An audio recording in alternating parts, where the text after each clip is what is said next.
That other big story that sent shockwaves across the country overnight. 2 Israeli embassy workers killed in a targeted attack outside a Jewish museum in Washington, D.C. Yeah, Israeli government officials confirming that the young couple were about to be engaged next week.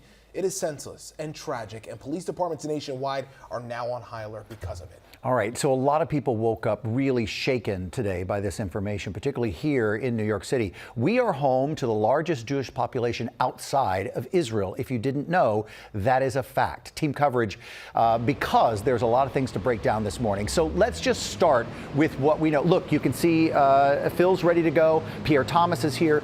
Pierre, let's start in Washington about what we know and what's the very latest on this situation. Good morning, Pierre. Good morning to you.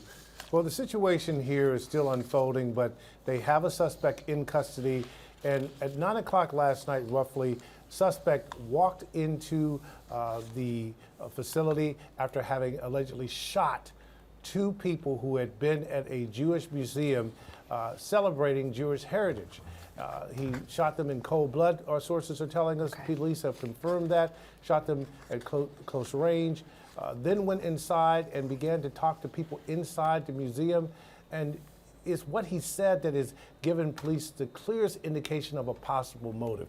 He started to chant, "Free Palestine, free Palestine," and also told witnesses that we interviewed last night that he was there in support of Gaza.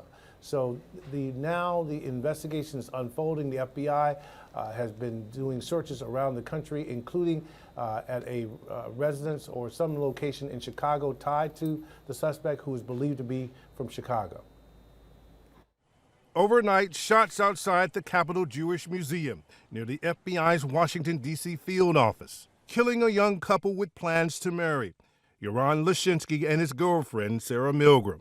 The young man purchased a ring this week with the intention of proposing to his girlfriend next week in Jerusalem. The young couple gunned down at close range after leaving a celebration of young Jewish diplomats. Overnight, we spoke with Katie and Yoni, who were inside the museum at the time of the shooting. So the suspect came over to where I was, and we offered him water, and he reaches into his backpack and pulls out a keffiyeh and says, "I did it. I did this for Gaza." He wanted the cops to come in, and then he wanted to say, "I did it." The suspect chanted, "Free, free Palestine," while in custody. Here's the man police believe to be the suspect, hands behind his back, surrounded by police and security. Free, free Palestine! The suspect has been tentatively identified as 30-year-old Elias Rodriguez of Chicago, Illinois. A massive investigation now underway, with the FBI trying to determine motive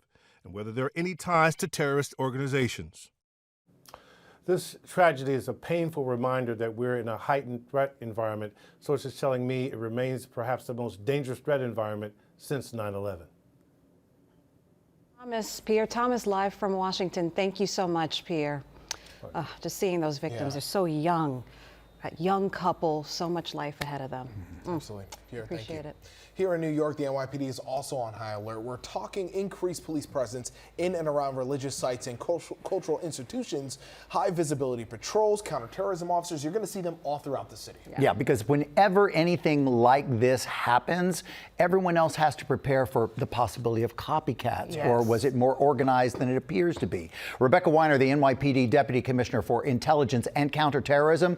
When I say we're going to ask questions, we are asking questions. And she's going to join us on the set in just a couple of minutes with specifics on how we're keeping our residents safe. But we continue our coverage with Eyewitness News reporter Phil Taitt. He's live outside the Israeli consulate on the east side. Hey, Phil, what's going on there?